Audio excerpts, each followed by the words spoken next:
Wind is frightening to all of us in our early fishing years, but by adjusting our mechanics, we can either offset it or use it to our advantage. Wind is a condition that we have to put up with, like it or not, but there are ways to compensate. If the wind is blowing from my right side, I'm right-handed, then I'm going to cast on my left side, backhand. You can often, if the wind is heavy, when your fly is to your right, you can often pick up on that right side, drift to the left side, and continue from there. If the wind is blowing from my left, I can cast in any plane I want, there's no problem. If the wind is blowing from directly in front of me, a front wind, now I have to change things. I've got to use more speed on my stroke, and I've got to use stronger power snap to cut into that wind.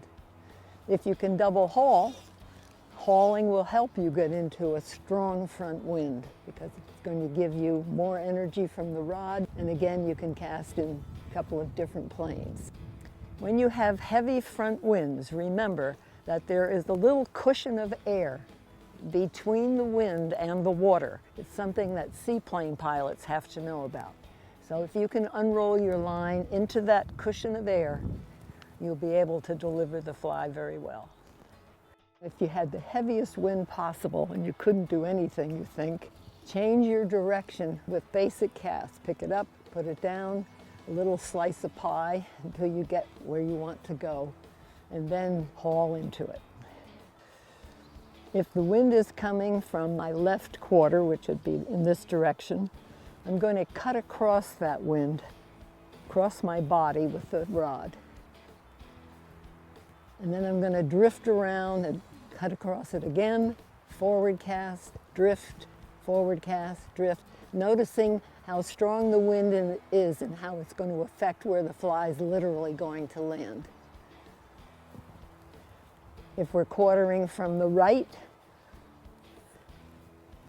we can do this with a forehand cast. Quarter, and I don't have to drift around, but I could sometimes. You can cut it from the left, depends on how strong that is. So that quartering winds require diagonal strokes. Now the back wind is sometimes the most difficult to deal with. And what the back wind is going to do is keep your line from unrolling behind you. So if you do a standard cast and wait, you're going to get it. So you change your timing. You're going to end up stopping strongly against it. Again, a strong power snap back. And as soon as you're finished, come forward and let the wind help you deliver your line. So up, go. Now don't go back farther than 12 o'clock because then you let the wind have another effect on pushing it into your body. Now if you have strong winds, you're going to use a single haul.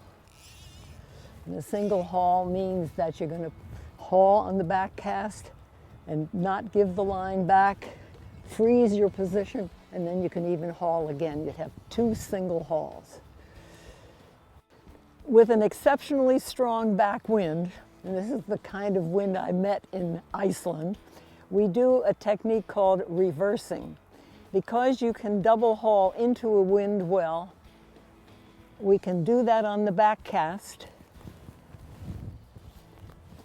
and then we reverse and do it on the forward cast.